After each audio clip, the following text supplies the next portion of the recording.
Hey guys, welcome back to part 2 of my SHUENK N55 Plus Turbo install. As you know from last video, we went ahead and left off with me finally being able to get the factory turbo out of the car, which was quite the mission. It's one of those things that when you're working on your back with floor jacks and jack stands, it's very limiting, unfortunately, but we got it done. So now, unfortunately, now we're in the middle of the week, so I only have a few hours here and there to work on the car after work. My goal for today, at least, is just to get the turbo up against the engine. If I can at the very least get to that point, I can get the engine off of the little scissor jack that is currently supporting it, which is quite sketchy. It would have been better to have an engine brace and holding it up from the top. I don't have one yet though, but I do have a scissor jack. Little risky, but it gets the job done. For the next time I need to do something like this, I will have a proper engine brace for it. So until then, let's just go ahead and get this turbo on. All right, so here we go with the turbo. You guys see I already put the 6 fire rings for each cylinder on the manifold itself. And I also put in the fire ring for the downpipe. Guys, I'm also going to add this Liqui Moly turbocharger additive. And what this does is that it just provides a layer of protection for the center section before engine oil makes its way in there. So for example, upon first start, or in reality, it'll be during the oil priming process. It's going to take maybe a second or two before engine oil makes its way into the center section. And you just don't want the turbo's shaft to be spinning on a dry surface. And that's what this is for, just to provide that safety for it so it doesn't have any damage from that dry spinning.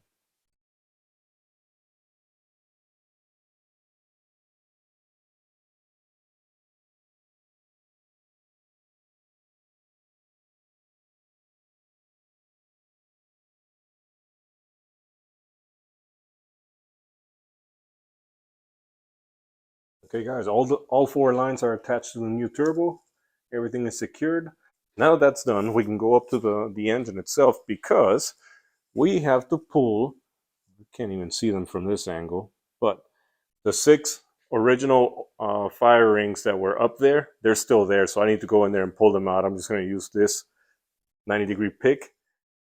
Okay guys, so here's the 6 fire rings. Now what I'm going to do is I'm going to go ahead and just spray down the side of the block with brake parts cleaner and give it some time to dry. While it's drying, I'm going to go ahead and replace the O-ring at the end of the metal pipe, which I have sitting right there.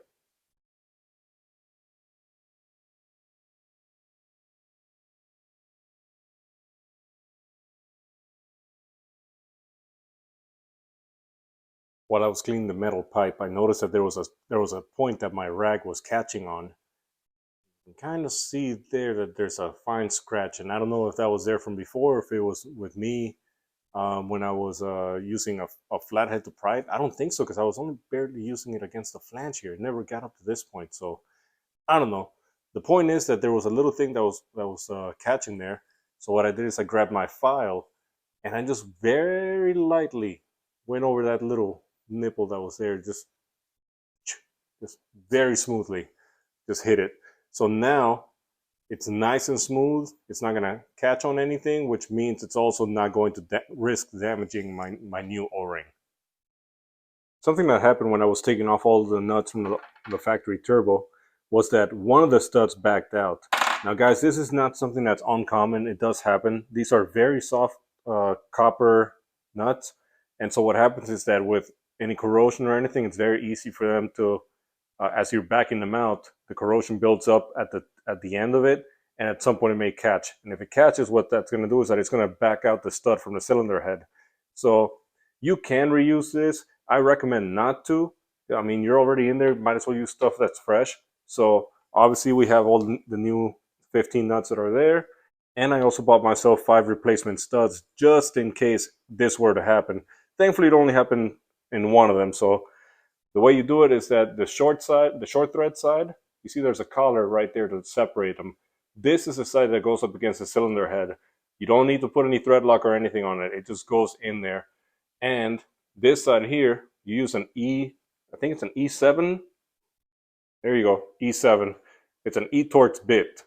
I wanted to show you something before I started cleaning around. But obviously, that's the front of the engine that way. Look at number 5, which is this one here. Look at how there's always an exhaust leak present for God knows how long, but it was pointing straight down. Which tells us obviously that this firing had already failed and it was allowing exhaust to come out. That's interesting, because you see there's nothing on the residual, but either way, like even if there was any more exhaust sud on this side, I would not see it because that's all covered up by the turbo when it's installed. So wow, I'm glad that I'm doing this. That's one thing. Second thing, let's look over at cylinder 1. Look at that one. From like 5 to 3 o'clock, that's all one big exhaust leak right there. I'm trying to shine the light in a way that you guys can see how dark it is compared to the rest of the shiny area. But wow. Yeah, so that was interesting to find. So my cylinder 1 was leaking a very large amount of exhaust. My cylinder 5 was leaking exhaust. The rest of them were perfectly fine. That's just staining probably from my WD-40 when I sprayed it there earlier. But wow. The turbo is resting on the subframe, but it's not up in place, obviously. But that's the big fight, getting the turbo into place, where it's at right now. So I am so happy. I ended up having to remove the turbo drain line because it kept snagging on the subframe. Once I got that out of the way, I also had to reposition my jack and my piece of wood here. I was able to push it further back so that it would give me more clearance here in this opening. I also, if you see there, I ended up rigging the exhaust with a rope being pulled from the heat shield on the other side to pull it that way. So again, give me more space. But with that, that's what I was able to use to get the turbo up there. So now we're good. Hey guys, I just want to show you something real quick, just for reference.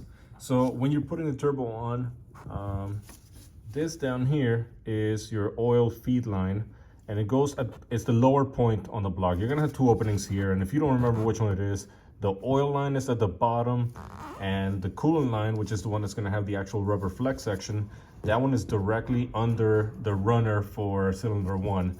That goes right there. It's kind of hard to see, but there you go. Hopefully that gives you guys a good point of reference.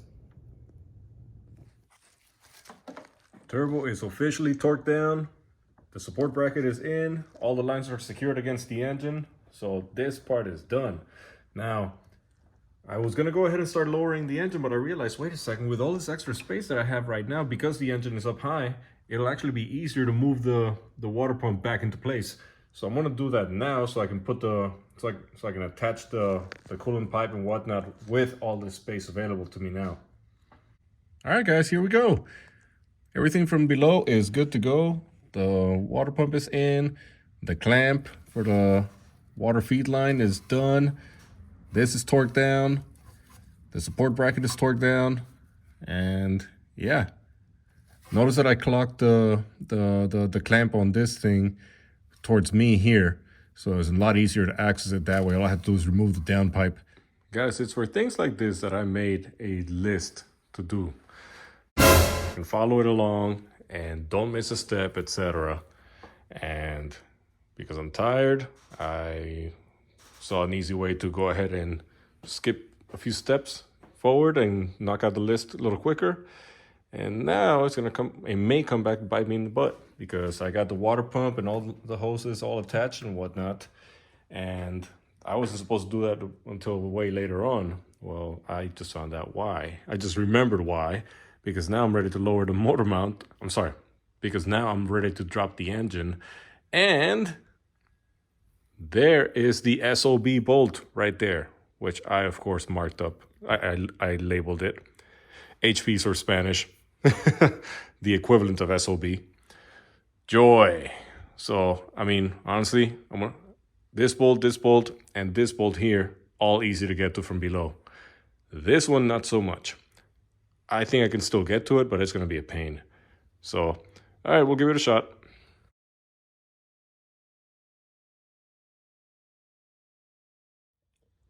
And just like that, the engine is back down on the subframe. The motor mounts are torqued down. The bracket on the passenger side is torqued down. The next step is we're going to go ahead and reconnect the charge pipe, which I just have the coupler sitting over it, but I got to put the clamp back in, both of them. And we're going to put in the heat shield back in place here so we can reconnect our boost control solenoid.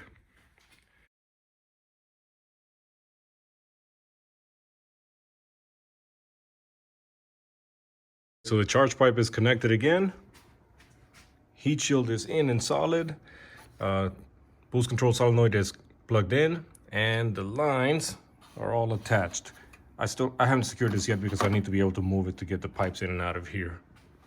Next step is the downpipe and the shield next to the transmission. Okay, the downpipe is connected and the oxygen sensors are plugged in, so we are good to go there. The next step is the intake. I would typically be putting this on the turbo, and then this goes against the side of the block and putting on the factory intake. However, I don't have the factory intake. I have a Bimmerhaus intake, which is much better. However, the problem that I'm having is that in order for me to connect this, I need this to be more or less in a straight line. This has some flex, obviously, but you see the angle here. It goes back about 35 degrees back towards the back of the car. So that's when I'm going to go ahead and take the grinder and I'm going to chop part of this bracket, and I'm going to try to leave enough meat that hopefully this can grab onto. So this is my next hurdle. So just so everybody sees the improvement in this inlet piece adapter was made for the factory turbo. And that's the size right there. But look at this one. This is the one that comes with the SHUENK N55 Plus. If we lay them out at the bottom, the same, there you go. Look at that. Look how much bigger that is. So that's why I can't reuse this, so I have to use this, which is fine. The problem is that I also have this Bimmerhaus intake, and that's why I'm having an issue with this curve. So we're gonna go ahead and make that chop right now, see how that comes out. Hey, you can see me. Okay. First cut is going to be below that line. I'm trying to cut out a little at a time and then go from there. Okay, so here's the cut that I made, and I got rid of the brace that was here, as I said earlier. So now the coupler can go all the way down. It's still not a perfect straight angle, but I wanted to make sure I had enough meat to grab. I don't want to take too much and then I'm screwed having to wait for a whole pipe because I took out too much. But I test fitted it already and it kind of works. So let's move on.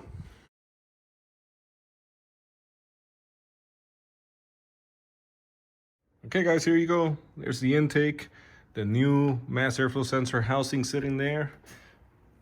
And there's my 45 that I added to work in with the new inlet pipe. Everything is pretty limited, but it works. There's not much wiggle room, so I will, this is just a setup now to get it to run. But I will probably look for a more permanent solution in the near future. But for now, this works. Okay guys, the boost pipe is done. There it is right there. All the clamps are tight. I reconnected the thermostat there. The next thing is to go ahead and prime the oil. So what I'm going to do is I'm going to find the connector that has the ignition and injection at the DME, unplug it, then I can go ahead and give it like two start cycles to get oil pressure going up to the turbo.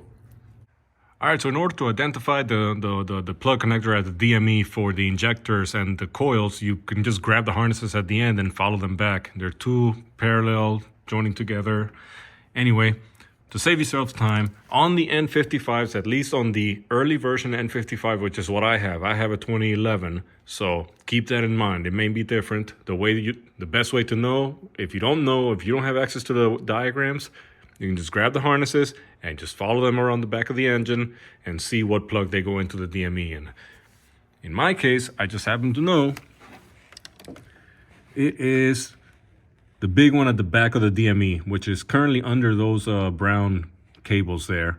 But that is the connector I need to take out.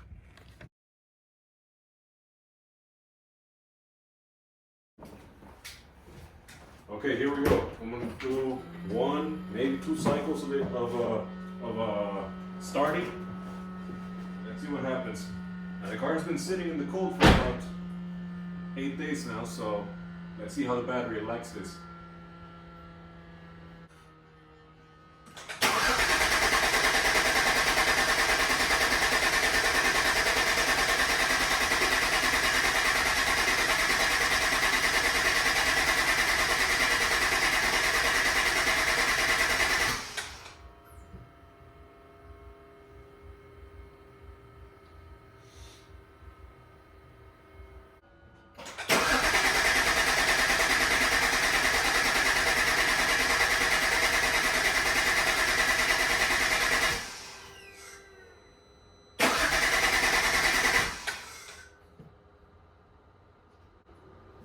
we go.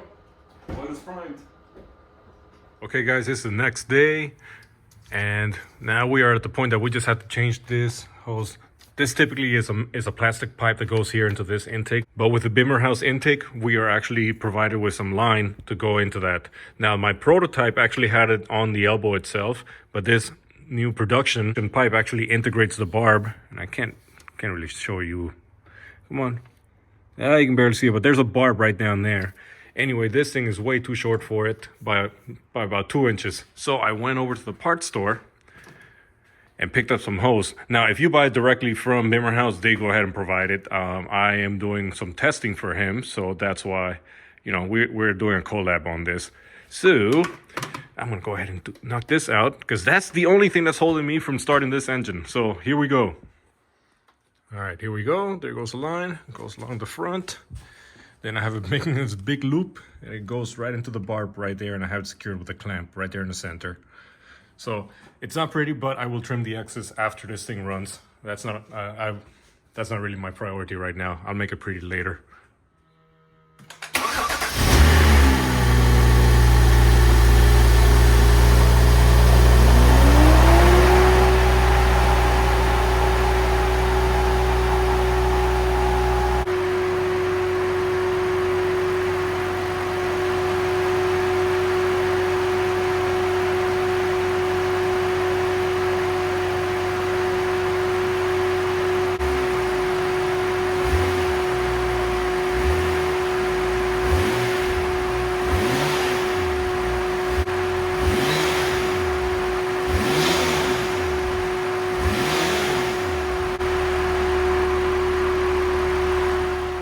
Now the engine runs, I'm doing the coolant bleed procedure. So I'm waiting for this to come down, and I'll keep topping it off as it does it. Hey guys, it finally runs. Oh my gosh, it was a week. It took me a week between Saturday, Sunday, and I think I didn't get back to it until Wednesday, Thursday, Friday, Saturday, and now finally Sunday at noon, it's done. And you know, this job can be done significantly faster than that, especially by somebody that's done it before already. But this being my first time and with limited time, and obviously I don't have a lift, I'm doing it on my back in the garage. You know, and I'm filming, of course. So it added a lot of time to the project, but man, this was so worth it to take your time and do it right, because right now I got 0 leaks. I have no codes on the DME that I didn't already expect, such as I had injector and coil issues and fan not present issues, codes. And it's because that's the condition that it was in when I was doing the oil priming procedure. I clear those codes, turn it back on, nothing's there. So everything is perfect. Okay, so just to wrap this up now, I'm gonna do one more coolant bleeding procedure, and then I'm gonna go ahead and put there's a side panel here that I gotta put back on, the wheel, and the belly pan under the car. And then this car is going out on the road. Oh yeah.